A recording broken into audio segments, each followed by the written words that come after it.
دنیا میں سب سے زیادہ، خاص طور پر رشتوں میں سب سے زیادہ مسائل اگر کسی چیز میں آتا ہے،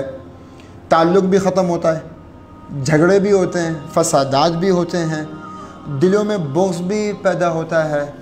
اپنوں سے دوری بھی ہو جاتی ہے، دوستوں سے تعلق بھی خراب ہو جاتا ہے، دل میں ایک بغض اور کینہ بھی پیدا ہوتا ہے۔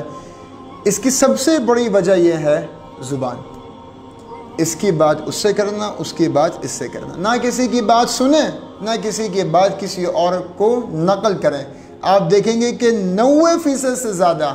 آپ کے گھریلو مسائل ختم ہو جائیں گے، آپ کی لڑائیاں ختم ہو جائیں گی، آپ کے تفرقے ختم ہو جائیں گے، آپ کے دل میں بغض اور کینہ اپنے رشتہ داروں کے لیے جو قطع رحمی آ جاتی ہے وہ ختم ہو جائیں گے، اگر صرف آپ کا کنٹرول آپ کی زبان میں آ جائے گی۔